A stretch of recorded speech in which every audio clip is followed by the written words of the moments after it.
I would just observe all the women around me, and I'll decide on one thing that I really like about them, because I think everyone is strong in one or more things, and I'll try to like mimic and like kind of learn it myself. So Good. I've done that with just like colleagues and friends as well, and it's a great way to improve yourself.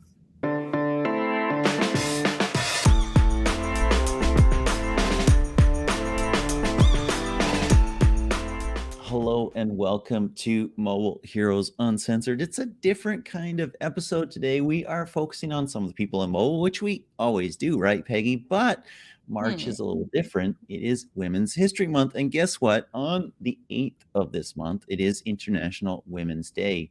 So today we're celebrating the many remarkable achievements of women in tech, specifically mobile marketing. My name is Junket Sear. My co-host is Peggy Ann Saltz. And in this episode, we're talking to two very specific mobile heroes about their journey in technology. Peggy, who are they?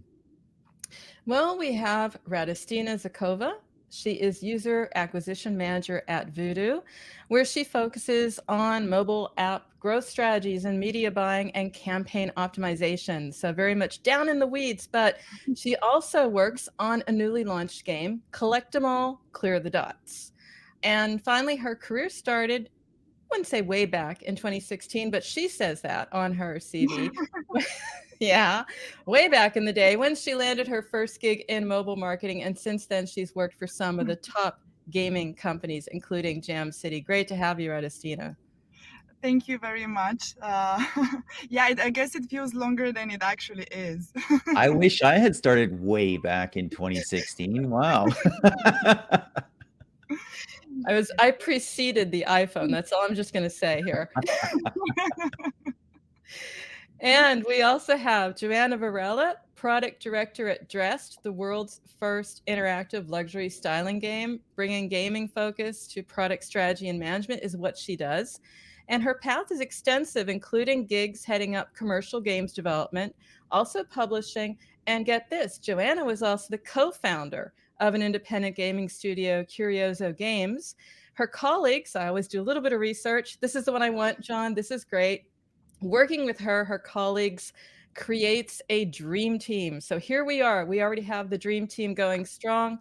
Strong women, smart women in this episode, John. So let's dive in.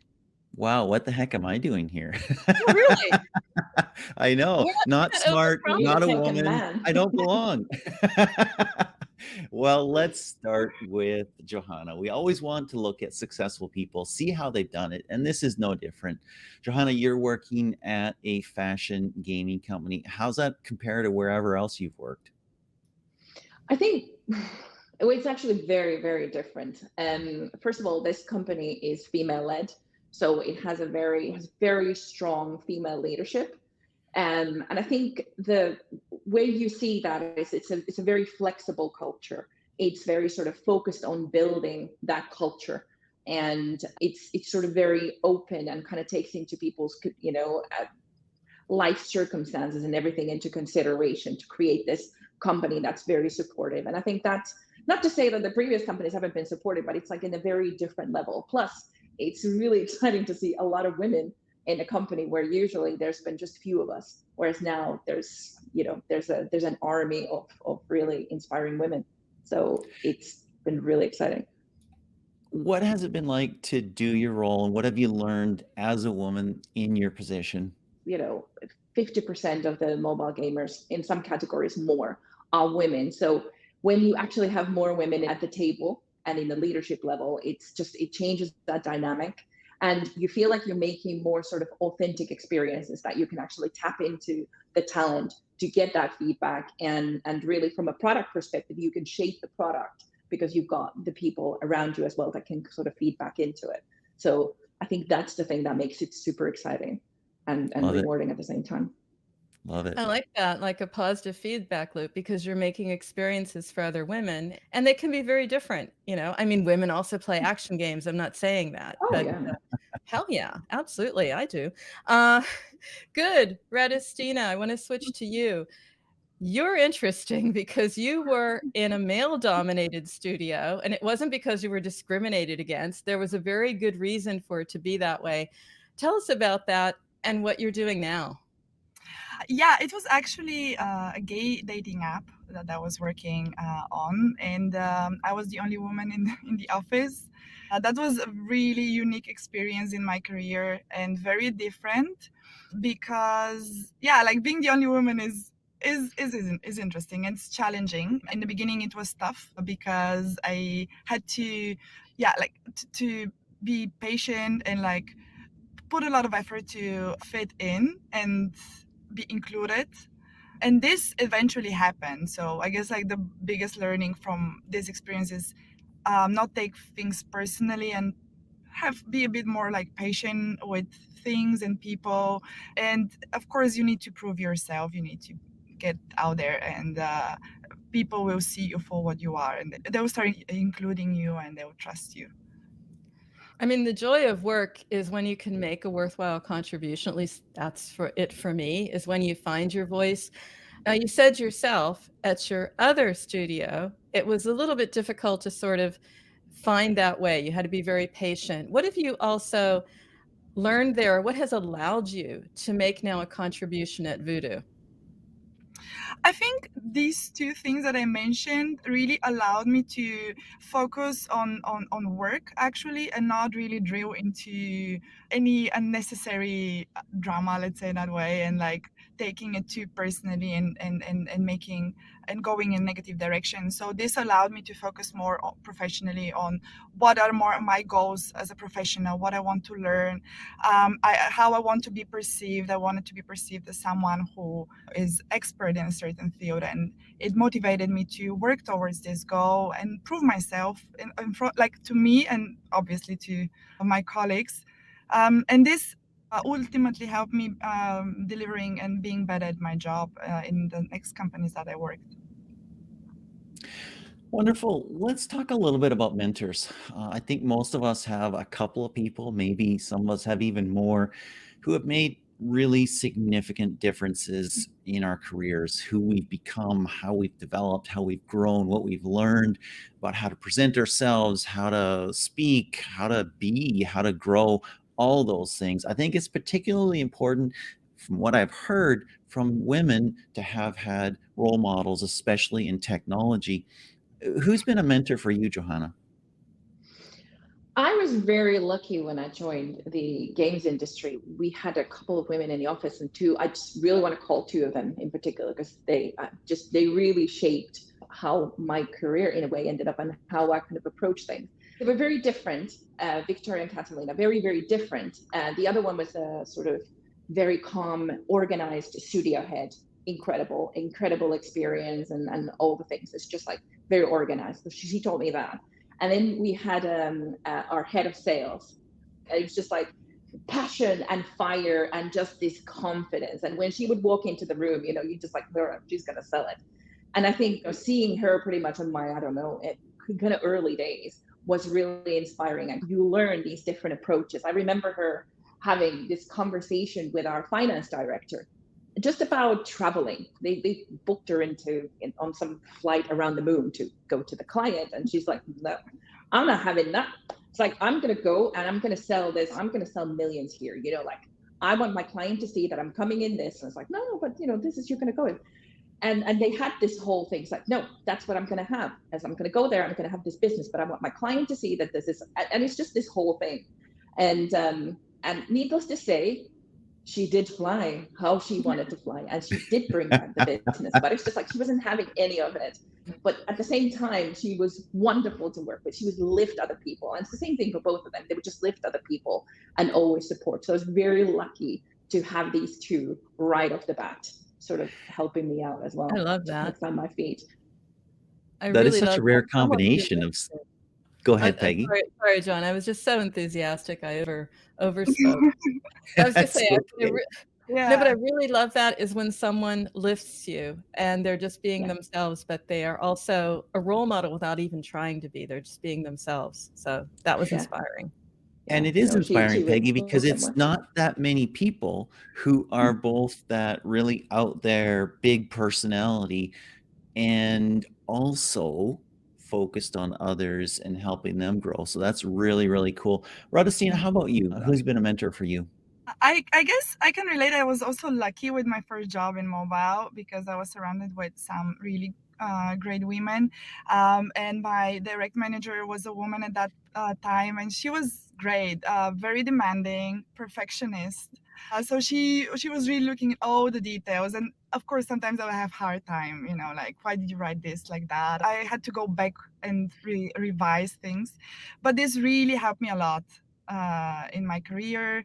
And also I had this strategy. I came up with this strategy back then. I would just observe all the women around me, and I would decide on one thing that I really like about them, because I think everyone is strong in one or more things, and I would try to like mimic and like kind of learn it myself. So Good. I've done that with just like colleagues and friends as well, and it's a great way to improve yourself if you find Smart. it. I love that, absorbing the best of everyone around you, literally learning from the best. We talked about people who helped us up the rung, right? Who help us out. And sometimes it's just that one piece of amazing advice, right? You get on the trajectory for success. I'd like to hear from both of you. I'll start with you. Radostina, I'll start with you. What was the advice that that really sparked the flame, the burning desire to succeed rather in gaming? It's a tough one. But I think like the advice that I've been given the most was like just to be more confident and to own it, to know that I'm doing a great job and to be proud of it. And that's something I think that women in not only in gaming but everywhere, we're always doubting ourselves. Are we good enough? Did we do good job? And it's a very cliche, like everyone can tell you, okay, just be confident, and then you can do it. It's a process. It takes a lot of time, it takes a lot of effort, and it's still something that I'm working towards, basically. I like that. Very I- simple. Own it. I shouldn't say this. I mean, like I'm giving away secrets here, but you know what? Men have that too. Maybe not all. And I'm sure there's women who don't have that as well, but there's imposter syndrome and there's like, am I good enough to Wow. do this? All that stuff. It does happen. Okay. But you're Maybe better. not for me. Never, of course. No, Maybe you're better at Joking. covering this. but men are very good at hiding it, Really? They really You hide are. stuff? No. Yeah. Can we get your husband in here, Peggy? No, he's hiding. No, I'm just kidding. No. We'll ask you the same question. That one piece of advice that sparked the fire, that started off with you, Johanna. Oh, there's so many. I mean, Radostina already made some really good points, and I'm trying to think of what would be the thing. And I guess one would be that when you work in mobile space in particular, not everybody knows everything. Things change really quickly. Nobody knows everything, but it's about having that belief in yourself, having the belief in your experience to actually like, okay, you might not know everything right now, but you have the skills in you, the ability to go and find out, tap into your network, speak to people, you can figure it out. And I think once you kind of figure it out, that we're all figuring things out and working things out all the time, it sort of gives you that confidence that, all right, we're all in the same boat. We're always trying to figure something out. And then I think that was the biggest advice. And that's what the thing I always pass on to anybody who comes into the team is like, don't worry, we're all kind of figuring out, there's no set way of doing this. Some things there are, but for most things, there are new ways that we can find how we can work this. And I think knowing that is something that just kind of gives me that confidence on a day-to-day basis and keeps that imposter syndrome at bay when those bouts happen. Yeah. This is a really great point. Yeah, I could totally relate on trying to catch up and being on top of everything all the time, and worrying that you're not. Yeah. You know what's really meaningful for me there is that you don't have to be confident that you know it all. You don't have to be confident that you can do it all. You do have to be confident that when you come across something that's new, you can figure it out. You can get help. You can do what you need to do to get where you need to be to make it work. And if you have and develop that confidence and you've seen that in yourself over time, hey, I had that challenge and I figured that out and I got that help and that worked out, then you've got some confidence that you can face the future. Let's talk about giving back a little bit, because both of you have had women that you've looked up to, that you've sort of chameleoned, taken the best parts and learned from. How can women in mobile give back? How can you give back? Maybe let's start here. What advice would you give to women who are starting out right now in mobile gaming? Don't join companies where you're the only woman. That's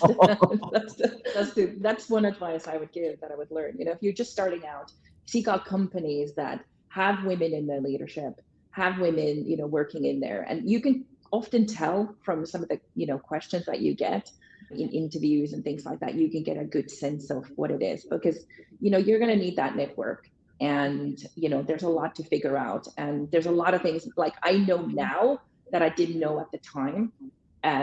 But because I was very fortunate to have these women around me supporting me and kind of thinking about, like, all right, yeah, I'm going to pass on a few things. So I always kind of say that's the thing to look out for in the companies. They do have women in there. You're not the first. What are some of the questions in the interview that are the red flags? I can tell you a funny one that I had. This is a while back now, but a company reached out to me, and it was a product role, and I was like, okay, let's have this chat. And I remember them saying that. So how would you feel that you would be the oldest person in the company, because everybody's under 25, predominantly under 25, and you'd be pretty much the only woman. And we got some silly boys in there. So basically, it was kind of like, you'd end up, would you be comfortable kind of being the mother of the company? I'm like, no. That was kind of like the general gist of it, and I was just like, oh, wow, how old do you think I am? But at the same time, it's kind of like you have this thing like, is this really happening? Was this a real question? Needless to say, that didn't become a thing, but it was just like it was like I was just a little bit like thrown back by that question. Just this whole, pretty much these three things. So that was something that I was actually. So, yeah. That is like, would you mind babysitting is like the question. That was expected. Is, would you like to be a mom for these boys? Okay. No, thank you. I have enough of that at home. Or Radostina, what advice would you give to women who are starting out? I could echo Johanna's advice. I think finding a woman mentor is a great way to learn and to get support. I think women are great in inspiring, especially other women, and it could only help you. Or also another strategy is when you start in a new field, find people that you're looking up to, and learn from them. So you need to start from somewhere. And then on the way, you find yourself, you find your own path. Nice. I like that right there. I want to go back for a moment. We just talked about the inspiration, the advice that you would give others. You're both very far along in your careers. What's the most ridiculous statement or stereotype you've experienced? I mean, Johanna, we heard about the babysitting, but tell me one and how you dealt with it. Well, we've had in the past, I think, I was just trying to think of an example here, but you sometimes get this thing that if it's anything technical or anything sort of non-marketing or something that you can't possibly understand. I've had instances where we've had clients who weren't really comfortable with women being a project manager or for something. It's like, you can't possibly understand. Do you have any men in there? Whereas, at the time we had incredible project managers, female project managers, and it's like, and usually you just deal with like, well, this is the options and these are the professionals that we have, that you're looking for the best, and this is what we have. And oftentimes people kind of realize sort of the attitudes that come out of it, but you just have to be quite forward about it, that this is what it is, looking for the best. And at the same time, you also start looking at the people that you want to work with, whether it's unconscious bias or whether there's actually like, okay, we don't want to work with these people. This is not worthwhile. This is not good for our company. This is not good for our team. So you start looking at it that way. And the more established your business becomes, the more sort of people are like, okay, we want to choose who we work with. And I think those probably that sort of examples I've seen in the past. But so people say you can't handle it, so that's their bias. Yeah. You run into it all the time. Radostina, what about Mhm. you? What about a stereotype that you had to overcome? Yeah, I think this stereotype, it wasn't any comment or anything that I've been told. It was more a behavior or a certain attitude, just that gives you the feeling. And it was mainly coming from like underestimating you. Whether it's, I don't know, based on your background or the fact that I'm a woman or the fact of where I'm coming from, I don't know, right? And as I mentioned, I'm just trying not to take it personally, and I try to. I understood that it's about them, it's not about me, and these are people that have their own problems, I guess, and their own story. So I should focus on being like dividing the professional from the personal, and keep repeating to myself, that's professional, that's work. I should not, this is not what defines me, or like how people are treating me, it wouldn't really define me how I am, and shouldn't. It's hard, but eventually you get there with experience. Maybe one question we'll give to both you as well, and maybe Radostina, we'll start with you. We talked about imposter syndrome. We talked about feeling like, oh, can I do this? Am I as good as I need to be? Can I actually fill this role? How do you overcome that? I just go for it. Like this is an advice I got an advice I got from a male friend, actually. He was just asking like, what would be the worst thing that will happen if you fail, right? Like, even if you're not ready, what would be the worst thing? And if you think about it, like, what could be the worst thing that will happen? You need to try, you need to go, and you need to just, if it's something you want to, you're passionate about, you're interested, just try. It might be that you'll be surprised by yourself, but like, it's difficult to overcome, and you just need to push yourself and go for it. That's like, this is how I'm doing it, at least. I don't know if Joanna, maybe you have a better Like, it's going great. No, I think you have a really good point there. I mean, to be honest, it's like as women, and we see that all the time, that we try to be perfect and we so become afraid of making mistakes. Whereas, you learn so much by doing it. It's like, okay, well, all right, that happened. I know, how do we figure this out? And it's just like having that belief. And one thing that someone I used to work with said that, you have to take stock sometimes of the things that you've been doing, or, your achievements and things like that. And just for yourself, because often we do things and we don't really celebrate those successes that we have. We get too caught up in things that went wrong. Even when things go wrong, you can learn. There's learnings in there. As long as you're open to it and you're always willing to learn and kind of figure it out, you can look at but that's what I did to get out of that pickle. And I think that is the thing that will help you along the way, celebrating your successes, and at the same time just like continuously learning and being open to it, and not sweating about the small stuff. I read a book recently that was called Everything is Figure Outable, and I actually fully agree with that. Everything is figure outable. It's just like the sort of attitude, and I think that will help in this space as well. We're always figuring things out. What I really like about that is, because as Radostina was talking, I was going like, yeah, that's my attitude too. I'll just go. What's the worst can happen? Jump in. And I think that's great advice. And I think the challenge that some of us have, and let's be honest, sometimes we have ourselves as well, is but how do you make that leap when you're not confident enough to make that leap? And I think the key is, Johanna, as you talked about, celebrate your successes. You've come a long way. You've done incredible things. And if you don't have a lot of them, start small, little things. And then you build that muscle of just trying and not caring and not listening to the interior voices that say no, and you can't, and you suck, and all this other stuff. Just going for it. And talk to other people that have worked with you, people that know you. because that's often, we can become kind of stuck in our own heads. But then when you actually speak to people that have worked with you, it's like, oh my God, do you not remember when we did this, or you've done that? And it's just like, it's a really good experience. So it's the thing about lifting other people up as well, acknowledging the things that they've done, especially because we can spot it when somebody's feeling a bit doubtful. So, take that moment to kind of go and lift the other person up and highlight all the cool stuff that they can do, they've done, and that oftentimes kind of gives you that nudge as well. And great for team building as well. I mean, we didn't touch upon it, but it is, to your point, John, being the only male here, it's not just about diversity, it's about diverse opinion and inviting that into our teams. So, male, female, whatever, sitting at the table and saying, okay, give your input, give your feedback. So yes, great advice there.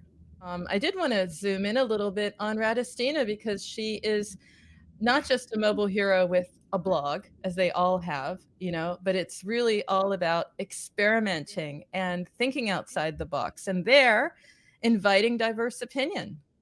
I just wanted to have you maybe zoom in on how you do that. Maybe just one quick lesson on getting everyone at the table to talk.